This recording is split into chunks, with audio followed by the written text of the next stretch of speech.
I'm Kevin, that's Georgia, and that's Melinda. And we're going sailing. Our boat is about to be ready. In fact, we've already had notice from Marcel at Leopard in Cape Town. And here are the videos that he sent us of the top deck going on.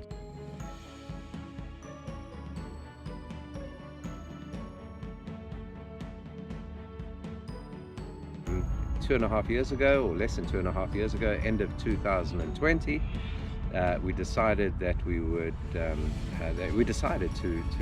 give up normal life and to buy a boat. At that point, we didn't know whether we wanted a Leopard 45 or a Leopard 50. In fact, for a while, we preferred the Leopard 45. One of the reasons was we both preferred the front deck, or the front cockpit of the Leopard 45, the front lounge. But after a while, when we figured we're going to be living on the boat for like a heck of a long time, hopefully 10 years or more, we figured size was important. We liked the utility room of the Leopard 50, you know, just the extra space on the Leopard 50, and then also the VIP cabin, because we thought it might be possible that we actually want to do charter. So, a little bit of history on how Melinda and I got to this point. When I first arrived in Sydney from South Africa in 2000, I was really amazed at the waterways here. And so I had to have a boat. I bought a 28-foot powered catamaran. The brand was Devil Cat, similar to those in these pictures. It had 2 by 225 horsepower motors and was like a caravan on the water. The motors were pretty old. It was an old boat though, and was starting to cost more money than it was worth, so I sold it a few years later.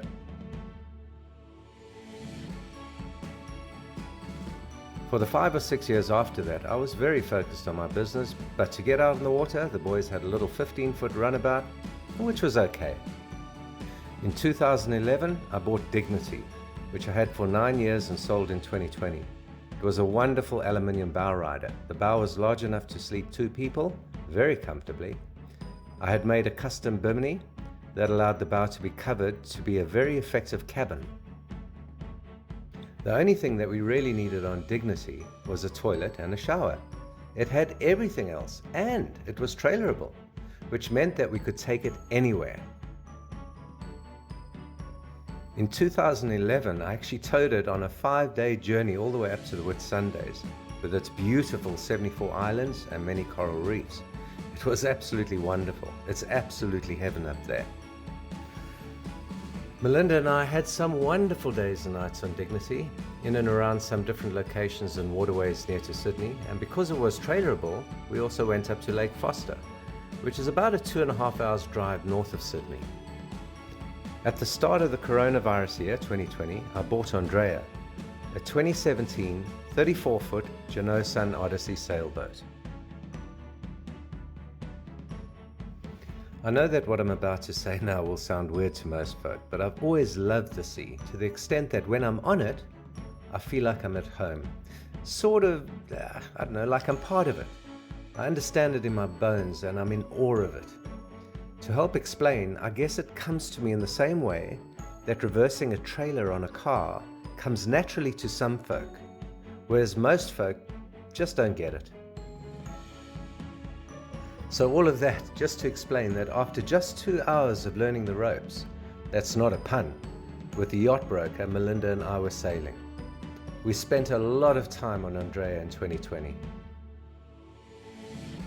With her 3 beautiful cabins, shower and toilet, in boating terms that's called a head, a lovely galley with all the amenities of home, the problem with Andrea was that she had a very deep keel, and as a result, her draft was 2.7 meters.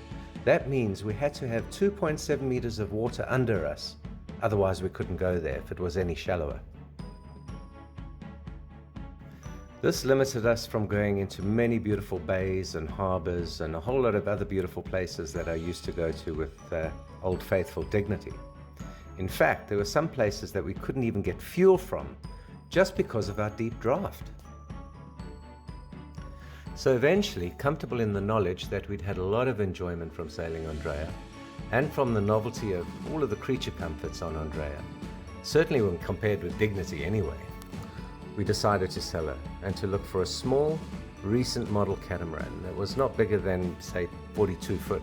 Tim, if you're watching this movie, Melinda and I waited anxiously for many weeks in the hope that your sister might have been interested in selling her Lagoon 42. For many years, I'd been looking for ideal large acres in the country, so that immediately I would retire, I could get away from the maddening crowd to the peace of nature. The land was to be on a river, so that a boat could be berthed at the bottom of the property, so that I could sail it out directly to the sea, and at the end of a trip on the sea, I could sail it directly back home.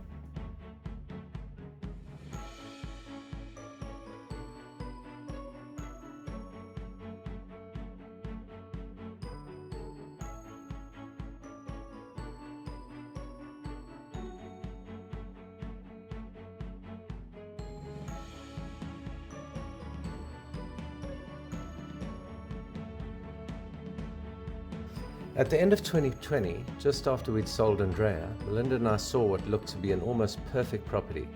168 acres of untouched Australian bush, on the Burrum River, near the beautiful little town of Hervey Bay, just 3 hours north of Brisbane, and just 60 miles to the first island out at sea, from which we could start reef and island hopping all the way up the Great Barrier Reef. To secure the property, I wanted to make an offer sight unseen. Melinda talked me out of doing that though, and so we waited for lockdown to end between the two provinces, New South Wales, where we are in Sydney, and Queensland, where the property is on the Burrum River near Hervey Bay. So in December 2020, we drove the 1,300 kilometers up to Hervey Bay and the Burrum River. Other than maybe that the bush itself was a bit hard, everything else about the property seemed absolutely perfect. We were so excited to see what was likely to be our forever home.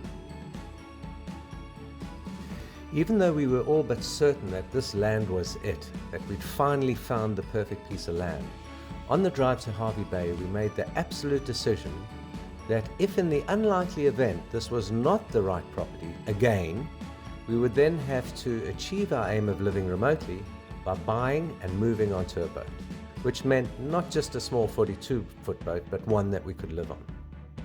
Sadly, as you can see on the photos, because of massive soil erosion on the riverbanks, it was not to be. It was yet another case of the property agent failing to disclose a hugely important fact about the property. So Melinda and I had a closer look at these leopards, and although we felt that there was some room for improvement, we fell in love with the layout, the floor plan. Remember, we need a boat that we can live in.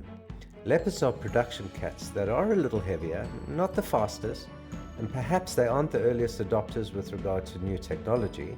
That's a future video all on its own, but we loved the unique layout in general.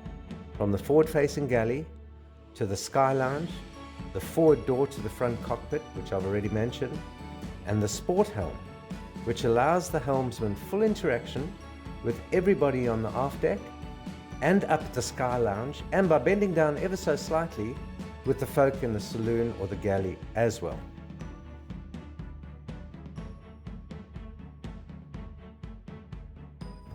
We thought that our choice would be the Leopard 45 and decided to make our decision only once we'd attended the Sydney Boat Show and had walked on both the 45 and the 50, so that we could get a real sense of both. But as luck would have it, due to the coronavirus, the boat shows were all cancelled. To this day, we have never even set foot on any Leopard, let alone a 45 or a Leopard 50. The 2022 Sydney Boat Show will be in the last week of July, just 1 week before we leave for Africa. So we decided not to go to that boat show, but instead to wait to see our Leopard. Deciding in 2021 not to take delivery in Fort Lauderdale or Sydney, but instead to take delivery in Cape Town was a huge decision.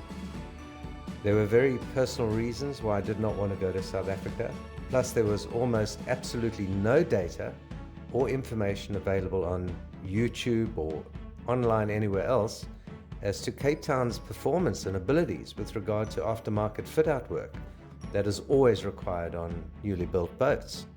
And on this specific boat, the list is long and the job is huge.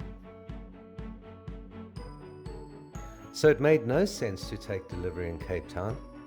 But regardless, for family reasons, in April, May of 2021, we decided that we needed to go to South Africa. And therefore, I contacted Daniel of Leopard in Cape Town, who arranged with his boss, who's apparently in America, to allow us to take delivery in Cape Town.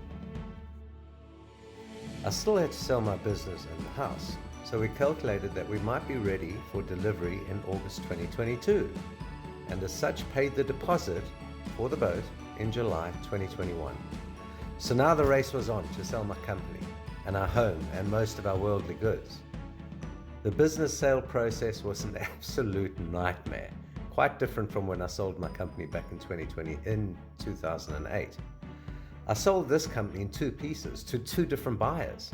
I listed the business in about March of last year, 2021, but the core of the process started in about May 2021 and just ended a few months ago in April 2022.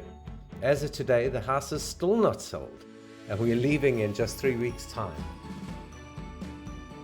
Clearly there's much to be anxious about, but the thing I am most anxious about is seeing my father, who I've not seen for 11 years, and who's not well.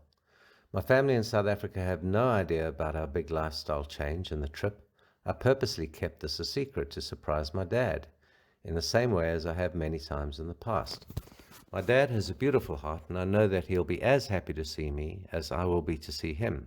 Like many families, mine is complicated. And the reason that I'm anxious is that there is a possibility that people close to my father might be able to persuade him not to spend the time together that we otherwise would while I'm in South Africa.